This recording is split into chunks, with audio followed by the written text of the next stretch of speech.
Welcome to Corpstruction, the podcast of the Tulsa District U.S. Army Corps of Engineers. I'm your host, Brandon Parrish. Today, Colonel Tim Hudson, Tulsa District's commander, takes command of the Corpstruction podcast, and he interviews Tavaras Jones, a project manager here. Tavaras is working on some projects which will have significant economic impact on the state of Oklahoma and on the region. Without further ado, here's that interview. About a year ago, you and I bumped into each other. You were brand new. I was just about brand new. Right. We're both trying to figure out Tulsa USACE. Right. So I just want to catch up with you a year later and just get your impressions and see what you've been doing and your thoughts. So PPMD, you know, how's it going in PPMD? What kind of things are you working on? How are you enjoying it? Like you say, it's been about a year. I think I'm shy about maybe 2 weeks now. August 29th should hit my 1 year mark here.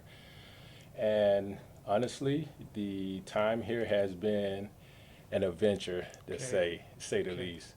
Of course, I'm serving as a project manager, and like you stated, I'm with PPMD. That acronym, I shouldn't be using the acronym because not everyone knows that it stands for Programs Project Management Division. But of course, my work mainly entails leading project development teams, sometimes referred to as PDTs, through projects from the beginning to the end.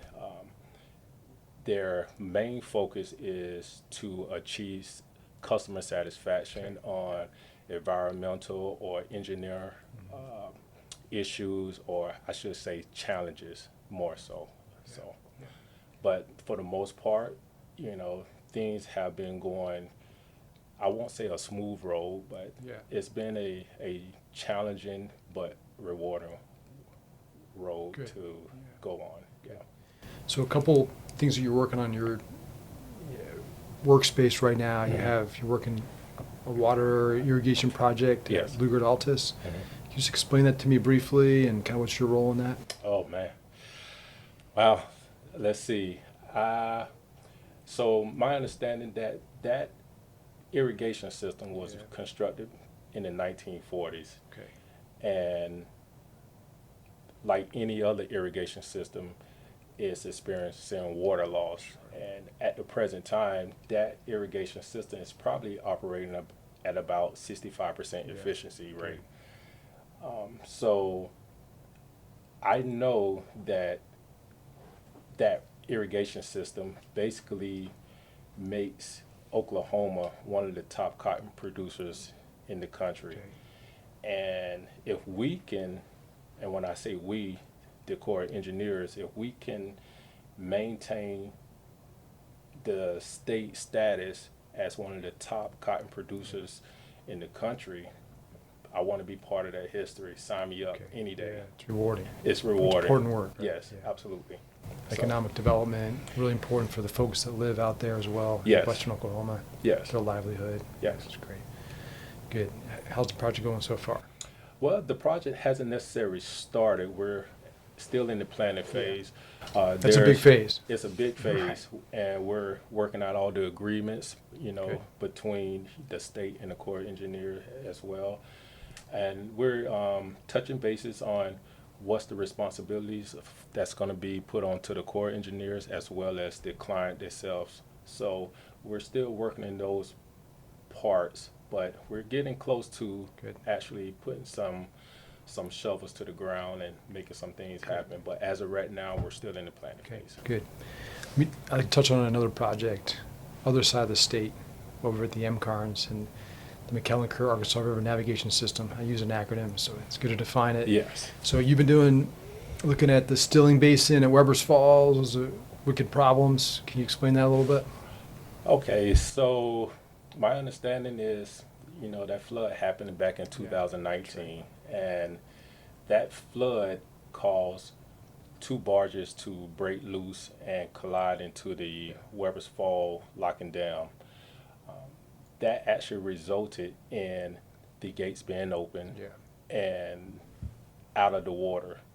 So the flood caused a crash that resulted in the barges sinking under one under the other. And at that present time, navigation section were pretty much funded to repair W.D. Mayo, R.S. Kerr, and Weber's Fall. And so to my understanding that the funding was pretty much inadequate to where I think a decision was made to where they combined all three fundings to repair Weber Fall Steel and Basins. And so at the current moment, we're in the acquisition phase to where we're basically advertising, getting ready to advertise for the contract work for some of the repairs to be done on Weber's Fall Steel and Basin. And we're looking to have that awarded no later than 30 November of this year. Okay, good, Yeah. great. So it's moving forward. Yes, yes. Knock on wood, I hate to say that because everything It's is challenging, that's right. right. Sure. And as of right now, there hasn't been any hiccups since I've had the project. But man, I think I'm shooting myself in the foot by saying that. Okay, you know? so you talked a little about the importance of your work and the economic importance for the communities out in western Oklahoma and just for our country in general with cotton production. How about now, similarly, the work you're doing over here at Weber's and this contract, how does that kind of support the communities here and the economic development? Do you know anything about that? Or? Well, not too much, if I'm going to be honest, sir.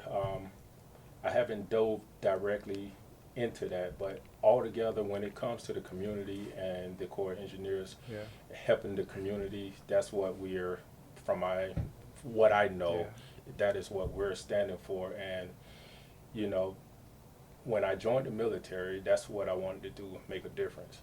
And once I got out of the military, I was looking for something that gave me that continuous feeling of making that difference. And what other better place to be at than the Corps of Engineers to get that same feeling. Yeah, good. Hey, I appreciate you bringing that up and appreciate your service. Yeah. Can you talk a little bit about how's that transition been, all those years in the military, retired from the military, and now you find yourself working on irrigation systems for cotton and the navigation system that comes up to Tulsa, and a little bit different, and did the military prepare you? Is it a lot different, or how are you feeling now a year into this? So the military actually prepares you for a lot of things that you're unaware of at the time.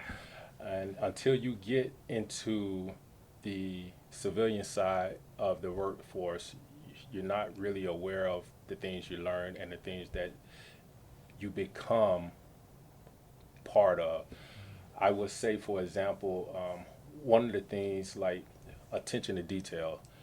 So the military has taught me to pay attention to detail on projects, because one small mistake can have vast consequences on a project. I think another thing that the military in my time has taught me was to operate and stay calm under pressure. On a project, that comes in handy, because when you have a unexpected delay on a project or a budget cut or a shift in priorities, you cannot necessarily panic, because those things are going to happen. A project, there's no one size fits all. It's going to change. It's going to happen. And Murphy's Law is going to happen every time. Good. Yep. Great.